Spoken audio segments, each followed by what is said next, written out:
Hello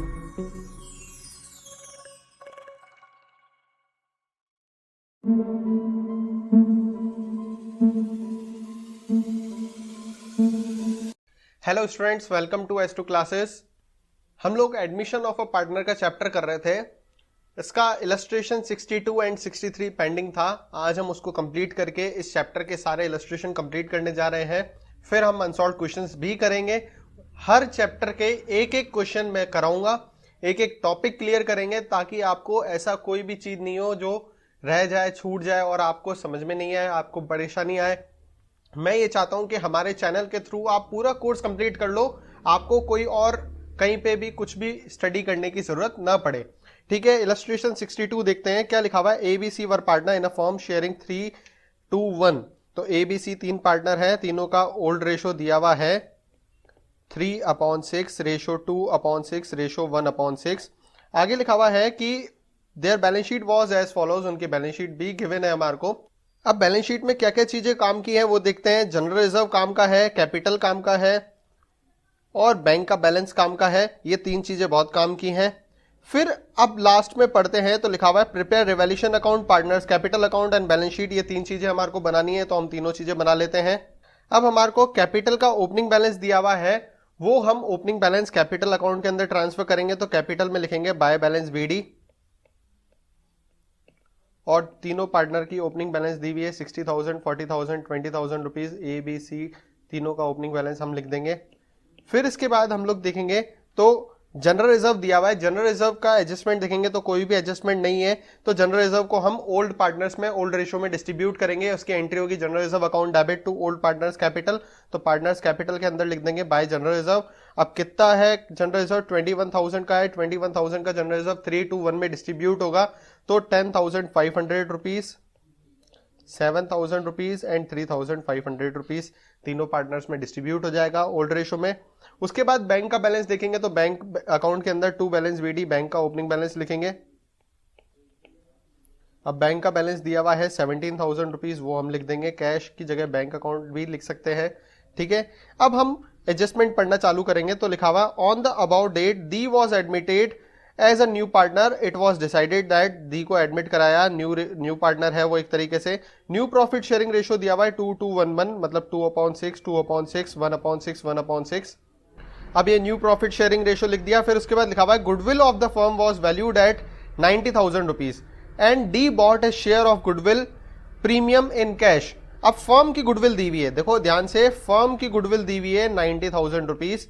तो D की goodwill कितनी होगी? तो डी का शेयर कितना है? 1/6। तो 90,000 को हम 1/6 से मल्टीप्लाई करेंगे और फिर डी की गुडविल आ जाएगी प्रीमियम फॉर गुडविल 15,000 रुपीज।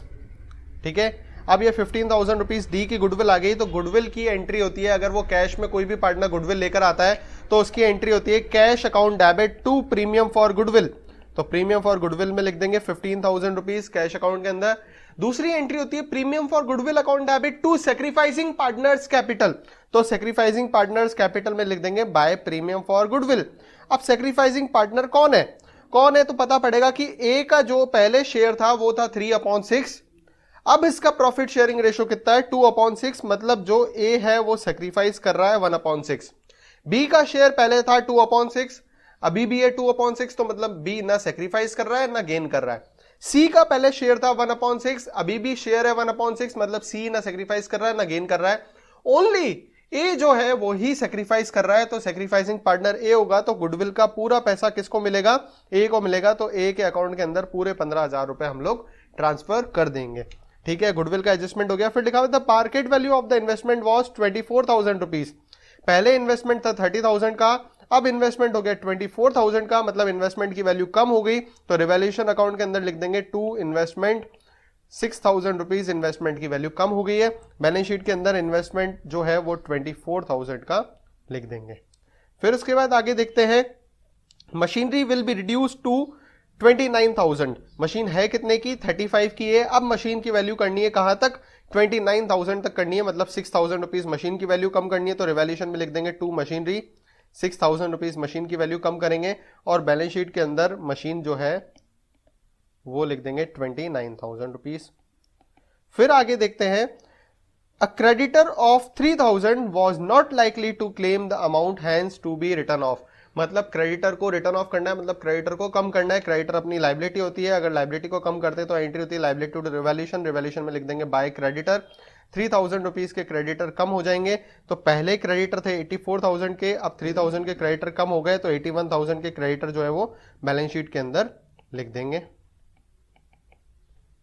अब आगे एडजस्टमेंट देखते हैं, तो लिखा हुआ है D will bring proportionate capital so as to given him 1/6 share in the profit of the firm. D इतना पैसा लेकर आएगा कि उसको फर्म के प्रॉफिट में शेयर मिलने लग जाए। तो अब हम देखेंगे कि डी कितनी कैपिटल लाएगा, पहले हमको यह पता करना पड़ेगा। तो पहले हम न्यू पार्टनर्स की कैपिटल जो है एडजस्टेड कैपिटल निकालेंगे, फिर हमारे को पता पड़ेगा कि कितनी कैपिटल उसको लेकर आनी चाहिए। तो सबसे पहले इसके लिए रिवैल्यूएशन अकाउंट को बंद करेंगे। रिवैल्यूएशन अकाउंट को बंद करेंगे तो बाय साइड पे लॉस आएगा, वो ट्रांसफर करेंगे कहां पे, कैपिटल अकाउंट के अंदर। कितना लॉस आएगा, 9,000 रुपीज का लॉस है। वो ए बी सी तीनों में कौन से रेशो में डिस्ट्रीब्यूट करेंगे, 3:2:1 में डिस्ट्रीब्यूट कर देंगे। तो 4,500 रुपीज, 3,000 रुपीज और 1,500 रुपीज तीनों में लॉस डिस्ट्रीब्यूट हो जाएगा। रिवैल्यूएशन का लॉस पार्टनर कैपिटल अकाउंट के अंदर चला जाएगा, तो 2 revaluation loss partners capital account के अंदर लिख देंगे। 4,500, 3,000 एंड 1,500 रुपीज का लॉस ट्रांसफर कर देंगे। अब हम पार्टनर की कैपिटल निकालेंगे। तीनों पार्टनर की क्लोजिंग कैपिटल जो एडजस्टेड कैपिटल होगी वो कितनी है, तो 2 बैलेंस सीडी बैलेंसिंग फिगर से इनकी एडजस्टेड कैपिटल निकाली। तो इसकी पार्टनर की आई ए की 81,000, बी की आई 44,000 एंड सी की आई 22,000 रुपीज। तीनों की कैपिटल निकाली। अब तीनों की कैपिटल के बेस पे अपन बताएंगे कि डी को कितनी कैपिटल लेकर आनी चाहिए। तो हम सबसे पहले लिखेंगे लेट फर्म्स रेशो कितना है 1, फिर डी का शेयर कितना है, तो डी शेयर वो है 1/6। तो A B and C share तीनों का शेयर कितना होगा, 1 - 1/6 तो 5/6। तो ए बी सी तीनों की कैपिटल कितनी होगी, तो तीनों की कैपिटल कितनी है, ऐड करेंगे 81, 44 और 22। तो 81,000 प्लस 44,000 प्लस 22,000, तो तीनों की कैपिटल आ जाएगी 1,47,000। अब तीनों का शेयर है 5/6, तीनों की कैपिटल है 1,47,000 रुपीज। तो फर्म की कैपिटल निकाल सकते हैं हम। कैसे निकालेंगे, फर्म की कैपिटल पहले इनकी कैपिटल लिख देंगे और इनके शेयर का रेसिप्रोकल कर देंगे।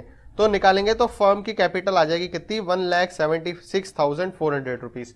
अब फर्म की कैपिटल 1,76,400 है, तो डी की कैपिटल हम आराम से निकाल सकते हैं। क्या करना पड़ेगा, 1,76,400 इंटू 1/6, 1/6 शेयर निकालेंगे तो 29,400 रुपीज जो है वो डी को कैपिटल लेकर आनी है। तो डी कैपिटल लेकर आएगा तो उसकी एंट्री हो जाएगी cash account debit to D's capital. कितनी कैपिटल लेकर आएगा, 29,400 रुपीज लेकर आएगा। और डी की कैपिटल में लिख देंगे बाय कैश 29,400 रुपीज और इसका क्लोजिंग बैलेंस भी हो जाएगा 29,400 रुपीज। अब ये जो कैपिटल का बैलेंस है वो हम बैलेंस शीट के अंदर ट्रांसफर कर देंगे। ए बी सी डी चारों की कैपिटल का 87, 44, 22 एंड 29,400 रुपीज। टोटल इनकी कैपिटल आ जाएगी 176,400 रुपीज। अब हम बैलेंस शीट से देखेंगे ऐसे कौन कौन से आइटम है जो हम लिखना भूल गए हैं। तो क्रेडिटर हो गया, जनरल रिजर्व तो खत्म कर दिया, कैपिटल हो गया। बैंक का बैलेंस लिखना है तो बैंक अकाउंट को बंद करेंगे, तो बैंक अकाउंट का टोटल लगाएंगे हम लोग, बाय बैलेंस सीडी निकालेंगे तो 61,400 रुपीज आ जाएगा। तो हम बैलेंस शीट के अंदर लिख देंगे बैंक 61,400 रुपीज। बैंक हो गया, इन्वेस्टमेंट हो गया, मशीनरी हो गई। तो क्या बचा है, डेप्टर स्टॉक और फर्नीचर बचा है। तो डेप्टर स्टॉक और फर्नीचर को हम लोग लिख देंगे, डेप्टर 23,000 का आ जाएगा, स्टॉक 1,10,000 का आ जाएगा और फर्नीचर जो है वो 10,000 का आ जाएगा। इसके बाद हम टोटल लगाएंगे बैलेंस शीट का 2,57,400 रुपीज, 2,57,400 रुपीज। अगर बैलेंस शीट का टोटल इक्वल आ जाता है मतलब हमने पूरा क्वेश्चन सही किया है। अब हम नेक्स्ट और लास्ट क्वेश्चन कर रहे हैं जो है इलस्ट्रेशन नंबर 63। क्या लिखा हुआ है, new partner bring capital on the basis of combined capital of old partner. वही है, ओल्ड पार्टनर की बेस पे न्यू पार्टनर कितनी कैपिटल लेकर आएगा। On 31 March 2019 the balance sheet of Madan and Mohan who share profit and losses in the ratio 3:2। Madan और मोहन दो partner हैं जिनका ओल्ड रेशो दिया हुआ है 3:2, मतलब 3/5 रेशो 2/5। आगे लिखा हुआ है was as follows. Balance sheet given है हमारे को, एक तो जनरल रिजर्व इसमें काम का है, दूसरा कैपिटल काम का है, तीसरा बैंक काम का है, ठीक है। अब हम सबसे लास्ट लाइन पढ़ लेते हैं, prepare revaluation account, capital account of the partners and the balance sheet of the firm. तो हम रिवैल्यूएशन, पार्टनर कैपिटल और बैलेंस शीट बना लेते हैं। अब हम देखते हैं बैलेंस शीट के अंदर सबसे पहले कैपिटल का बैलेंस दिया हुआ है, वो कैपिटल अकाउंट के अंदर हम लोग लिख देंगे कैपिटल का opening balance by balance B D 60,000 rupees और 40,000 रुपीज, ठीक है। ये नाम जरूर लिखना, मदन और मोहन गोपाल 3 लोग हैं, मदन मोहन और गोपाल 3 लोग हैं, ठीक है। आगे फिर देखते हैं, कैपिटल का ओपनिंग बैलेंस लिख दिया, फिर जनरल रिजर्व दिया हुआ है। अब जनरल रिजर्व का एडजस्टमेंट देखेंगे तो कोई भी एडजस्टमेंट नहीं है जनरल रिजर्व का, तो सीधा जनरल रिजर्व को ओल्ड पार्टनर्स में ओल्ड रेशियो में डिस्ट्रीब्यूट कर देंगे, जिसकी एंट्री होगी general reserve account debit to old partners capital. तो बाय जनरल रिजर्व लिख देंगे ओल्ड पार्टनर कैपिटल, कौन से रेशियो में, 3:2 में डिस्ट्रीब्यूट कर देंगे 10,000 को, तो 6,000 और 4,000 रुपीज डिस्ट्रीब्यूट हो जाएगा। फिर उसके बाद कैश एट बैंक काम का है, तो बैंक अकाउंट में लिख देंगे टू बैलेंस बीडी 10,000 रुपीज, तो बैंक में लिख देते हैं टू बैलेंस बीडी 10,000 रुपीज। फिर हम एडजस्टमेंट पढ़ना चालू करते हैं। एडजस्टमेंट में लिखा हुआ है, they decided to admit Gopal on 1 April 2019 for 1/5 share which Gopal acquires wholly from Mohan on the following term. क्या बात है, इसमें क्या है, गोपाल को एडमिट कराया 1/5 शेयर के लिए। न्यू रेशो कितना है, 1/5 है। 1/5 शेयर जो है वो किससे लेगा, पूरा का पूरा लेगा मोहन से। पूरा शेयर किससे लेगा, मोहन से लेगा, मतलब सेक्रीफाइसिंग पार्टनर कौन है, मोहन है, ध्यान रखना ये चीज। तो अगर आपको न्यू रेशो निकालना है तो आप लिखोगे मोहन सेक्रीफाइसिंग शेयर, वो है 1/5, तो new ratio of Mohan, Mohan का न्यू रेशो निकालेंगे क्योंकि मदन का तो सेम रहेगा, तो 2/5 माइनस 1/5, तो इसका हो जाएगा 1/5। तो मोहन का न्यू रेशो है 1/5 और मदन का सेम रहेगा 3/5, मतलब तीनों का न्यू प्रॉफिट शेयरिंग रेशो कितना होगा, 3/5, 1/5, 1/5। ठीक है भाई, बहुत अच्छी बात है। आगे देखते हैं, Gopal shall bring 10,000 has his share of premium for goodwill. Gopal जो है 10,000 रुपए प्रीमियम फॉर गुडविल के लेकर आएगा, तो प्रीमियम फॉर गुडविल की एंट्री होगी cash account debit to premium for goodwill, तो हम यहाँ पे कैश में लिख देंगे to premium for goodwill 10,000 rupees लेकर आएगा। दूसरी एंट्री होती है premium for goodwill account debit to sacrificing partners capital, तो पार्टनर्स कैपिटल अकाउंट के अंदर लिख देंगे प्रीमियम फॉर गुडविल। अब सेक्रीफाइस कौन कर रहा है, मोहन कर रहा है, मदन नहीं कर रहा, मोहन कर रहा है, तो पूरा का पूरा गुडविल का पैसा किसके पास चला जाएगा, मोहन के पास चला जाएगा, ध्यान रखना ये चीज। अब सेकंड एडजस्टमेंट पढ़ते हैं, a debtor whose dues of 3,000 were written off as bad debts paid 2,000 in full settlement. एक आदमी है जिसको हमने बैड डेबिट्स मान लिया था, मतलब ये तो पैसे देगा ही नहीं, ये ट्रीट कर लिया था। 3,000 रुपए अपन मांगते थे, हमने बोला चलो गए भाड़ में, लेकिन थोड़े दिनों के बाद 2,000 रुपए वो देके चला गया हमारे को, तो बैड डेब्ट्स रिकवर्ड कहलाता है। बैड डेब्ट्स रिकवर्ड की एंट्री होती है cash account debit to bad debts recovered, तो कैश अकाउंट के अंदर लिख देंगे बैड डेब्ट्स रिकवर्ड। अब बैड डेब्ट्स रिकवर्ड जो है ना, वो वैसे P&L अकाउंट के अंदर 11th क्लास में जाता था बाय साइड पे, लेकिन क्योंकि अभी हम रिवैल्यूएशन अकाउंट बना रहे हैं तो इसलिए रिवैल्यूएशन अकाउंट के अंदर लिख देंगे by bad debts recovered 2,000 rupees, bad debts recovered हो गए। फिर उसके बाद नेक्स्ट एडजस्टमेंट है, a claim of 5,000 on account of workman compensation was to be provided for. अब वर्कमैन कंपनसेशन क्लेम है, वर्कमैन कंपनसेशन रिजर्व बना हुआ ही नहीं है, तो क्लेम कहां से देंगे, तो क्लेम हम लोग रिवैल्यूएशन अकाउंट से देंगे, तो एंट्री हो जाएगी revaluation account debit to workman compensation claim 5,000 rupees का पूरा क्लेम रिवैल्यूएशन अकाउंट उठाएगा। अब ये क्लेम जो है वो हमारे को बैलेंस शीट के अंदर लिख देना है, वर्कमैन कंपनसेशन क्लेम 5,000 रुपीज, पहली चीज ये। अच्छा, बैड डेब्ट्स जो रिकवर हुआ था उसकी तो एंट्री कर ली हमने, चलो भाई अच्छी बात है।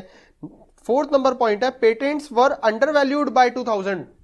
पेटेंट जो है वो 2,000 रुपए से कम थे, were undervalued. Patents to be undervalued नहीं, या टू अंडर वैल्यूड नहीं, पेटेंट्स वर अंडर वैल्यूड, मतलब पहले से कम थे 2,000 रुपए।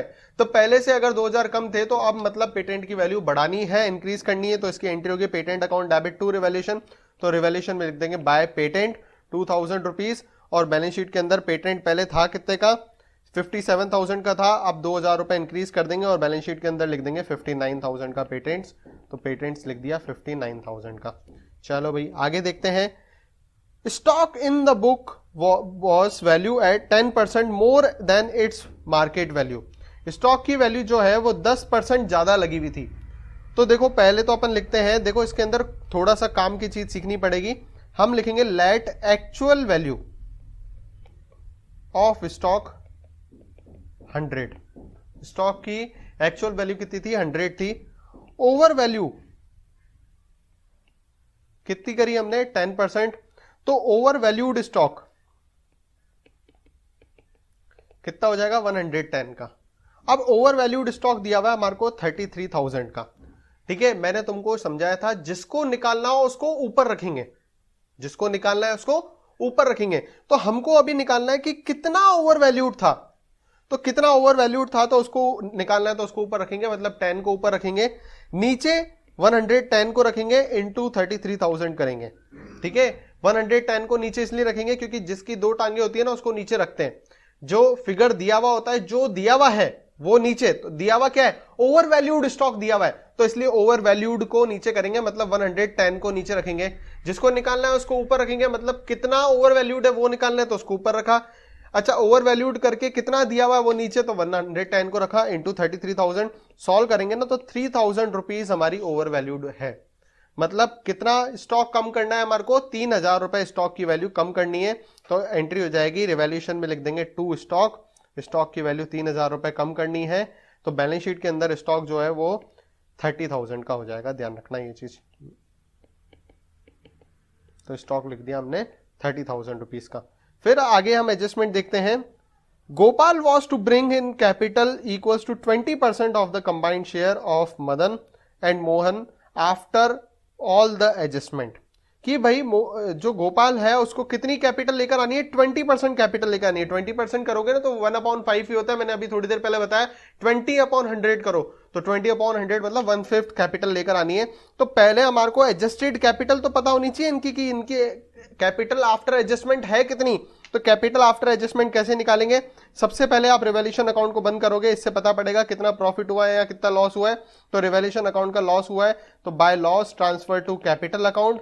कितना लॉस हुआ है, 4,000 रुपीज का लॉस हुआ है। मदन और मोहन में कौन से रेशो में डिस्ट्रीब्यूट करेंगे, हम ओल्ड रेशो में डिस्ट्रीब्यूट करेंगे, 3:2 में। तो 2,400 रुपीज और 1,600 रुपीज डिस्ट्रीब्यूट कर देंगे।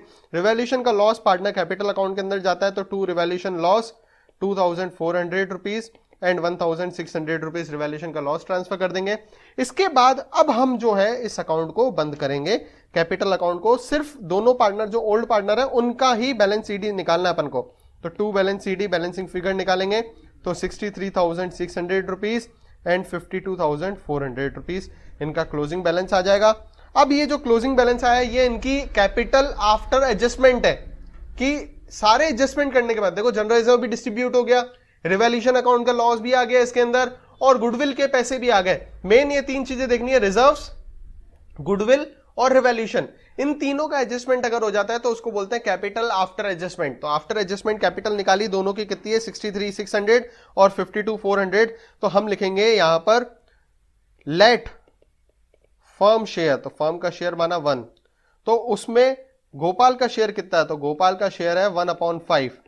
तो मदन एंड मोहन शेयर, मदन और मोहन का शेयर कितना होगा, तो 1 - 1/5 मतलब 4/5। अच्छा, मदन और मोहन की कैपिटल कितनी है, तो दोनों की कैपिटल को ऐड करेंगे, 63,600 और 52,400 दोनों की कैपिटल को ऐड करा हमने, तो 1,16,000 रुपीज आ गया, दोनों की कैपिटल को ऐड करा हमने। तो बोल रहा है क्वेश्चन के अंदर कि इनकी कैपिटल का 20% जो है वो हमको निकालना है। कुछ नहीं करना है, जितनी इनकी कैपिटल है आफ्टर एडजस्टमेंट उस कैपिटल का 20% करना है। तो ये ध्यान रखना कि हमारे को ये करने की जरूरत नहीं है, क्योंकि ये तो तब करते हैं जब न्यू प्रॉफिट, इनकी प्रॉफिट रेशो के बेस पे हमारे को फर्म की कैपिटल निकालनी। तो अभी ऐसा नहीं करना। अभी इस क्वेश्चन के अंदर क्या है कि दोनों की कैपिटल को ऐड करो, एडजस्टेड कैपिटल जो आ रही है, और इसका 20% कर दो। वो किसकी कैपिटल हो जाएगी, गोपाल की कैपिटल हो जाएगी। तो हम गोपाल की कैपिटल लिखेंगे, कितनी आ जाएगी, 23,200 रुपीज आ जाएगी 1,16,000 का। तो मतलब गोपाल जो है वो 23,200 रुपए की कैपिटल लेके आएगा।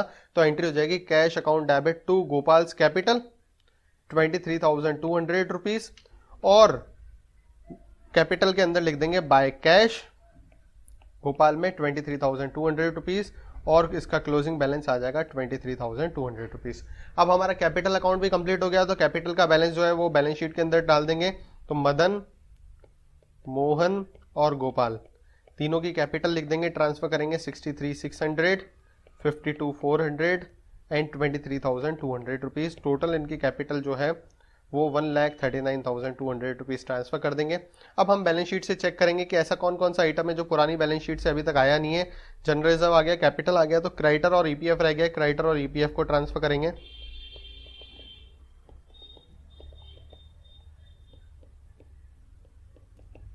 उसके बाद हम लाइबिलिटी असेट साइड पे चलेंगे। सबसे पहले कैश, तो कैश अकाउंट को बंद करेंगे, कैश अकाउंट का टोटल लगाएंगे। कैश अकाउंट का टोटल लगाएंगे तो by balance CD closing balance जो है वो 45,200 रुपीज़ है। बैलेंसिंग फिगर से वो कैश का बैलेंस जो है, मतलब बैंक का बैलेंस जो है, वो बैलेंस शीट के अंदर ट्रांसफर करेंगे 45,200 रुपीज़।